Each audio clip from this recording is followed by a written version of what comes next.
j'imagine que vous avez beaucoup suivi le tennis ces dernières semaines. Ouais, Il y a une joueuse avec qui vous avez joué à l'Open Cup en 2014 qui a annoncé tirer sa révérence oui, à Roland Garros, à Alizé Cornet. oui. Qu'est-ce que vous avez à dire à ce sujet-là? Bah déjà la féliciter pour sa belle carrière, la remercier pour le titre qu'on a ensemble, parce qu'on a un titre en commun. On a gagné la Hopman Cup et on s'est régalé à jouer ensemble. On s'est régalé aussi à se côtoyer sur le tour. Voilà, on a pris des franches rigolades et au final, ce qui reste, c'est souvent ça. Souvent même avant même les trophées, avant même les résultats, bah, c'est souvent les bons moments qu'on passe sur le tour. Donc voilà, je lui souhaite évidemment d'avoir une belle reconversion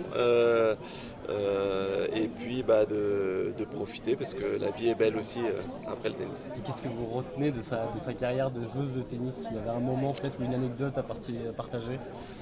Non, bon, moi disons que l'anecdote que j'aurais, c'était la première fois où je l'ai vu jouer, où je me suis dit c'est quand même bizarre cette technique, c'est très particulier.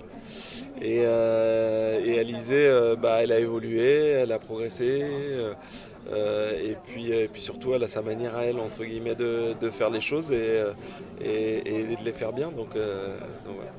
Bon, ça devient un peu un marronnier, mais le cas Rafael Nadal, bien sûr, j'imagine que vous avez peut-être suivi ces quelques matchs Barcelone-Madrid. Qu'est-ce que vous en avez pensé et où vous le voyez terminer cette année? Alors moi je ne le vois terminer nulle part puisque ça ne me regarde pas, c'est lui qui va terminer là où il aura bien envie de terminer. Je pense que c'est un tel champion que voilà, il n'y a rien à. Voilà, tout ce que je lui souhaite, c'est juste de prendre du plaisir jusqu'au dernier souffle. Et je pense qu'on peut compter sur lui là-dessus. C'est un joueur voilà, qui a jamais rien lâché, qui a toujours montré des valeurs et un comportement irréprochable. Donc moi je suis assez admiratif de ça, encore plus peut-être même que des résultats, même si les résultats sont juste hallucinants. Surtout 15 victoires à Roland Garros, pour nous ça paraît stratosphérique, nous qui avons eu envie d'en gagner un. Donc oui, voilà, aujourd'hui je crois qu'il faut juste l'honorer et, euh, et- et être conscient de la chance qu'on a pu avoir de côtoyer voilà, quelqu'un comme ça. Vous, aujourd'hui, on vous a vu refouler les cours il y a quelques jours à l'Open Guindé. Quelles étaient les sensations? Qu'est-ce que ça fait de refouler un cours comme ça dans un tournoi? Ça fait mal aux poumons, ça fait mal aux jambes, mais c'est agréable. C'est Ouais. agréable et ça manque un petit peu, mais bon, c'est comme ça, c'est la vie, ça c'est un cycle. Dernière petite question sur le sujet Gilles Simon. Évidemment, il a rejoint le staff de Daniil Medvedev. Est-ce que vous avez échangé un peu avec lui à ce sujet? Non, c'est vrai que depuis, je ne l'ai pas trop eu au téléphone, mais j'espère que ça se passe hyper bien pour lui. Voilà, je pense que c'est une étape aussi dans la carrière d'un ancien joueur, entre guillemets, que de repasser sur le terrain en étant coach. Et voilà, je trouve ça très bien, moi, qu'il fasse le grand saut. Et j'espère qu'il va se parfaire et qu'il pourra, à un moment donné, avoir des joueurs qui seront susceptibles de pouvoir gagner des grands tournois aussi pour la France.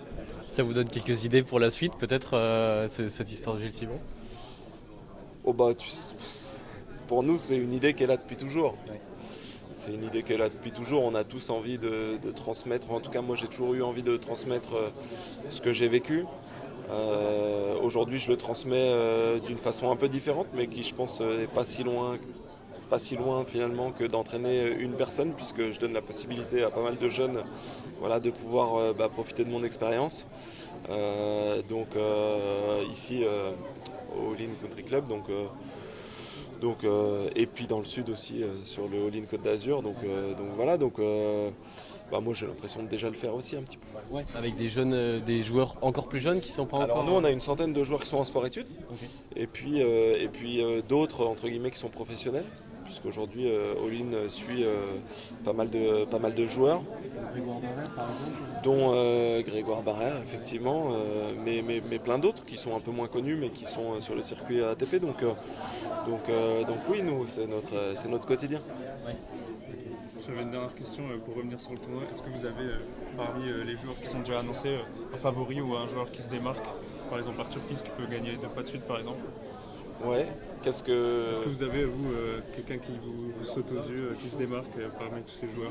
Non, pour moi, il n'y a pas vraiment de joueurs qui se démarquent. Je pense que Arthur, sur la scène française, en tout cas, a un peu d'avance sur les joueurs de son âge, on va dire, puisqu'il a déjà gagné un titre, parce qu'il est, voilà, il a des victoires significatives. Maintenant, on sait comment est le tennis, ça change d'une semaine à l'autre. Moi, je suis passé de la 400e place mondiale à la 10e place mondiale en l'espace d'un an, donc tout peut se passer dans le tennis, ça peut aller très très vite. Et on espère en tout cas qu'à un moment donné, il y en aura un d'eux effectivement qui va aller essayer de se livrer une petite guerre pour la première place française, qui est aujourd'hui prise par Hugo Humbert, qui pour moi est le joueur aujourd'hui qui est capable de tout. C'est-à-dire capable de tout, vous le voyez où, Hugo Humbert? Moi je le vois faire des grandes performances, et notamment avec son jeu, encore plus évidemment à Wimbledon. Mais voilà, c'est vrai que si j'étais dans sa peau, je me mettrais pas trop de limites. Ouais. Ce qu'il a dit il n'y a pas longtemps, je crois qu'il voulait devenir. Enfin, top 10, c'était vraiment son objectif sur les prochains mois. Vous y croyez, top 10, Hugo Humbert? Moi j'ai eu le top 10 évidemment, puisqu'il est 14e mondial, donc je vois pas pourquoi je ne croirais pas au top 10. Je pense même qu'au fond de lui, il vise encore un peu plus haut que ça.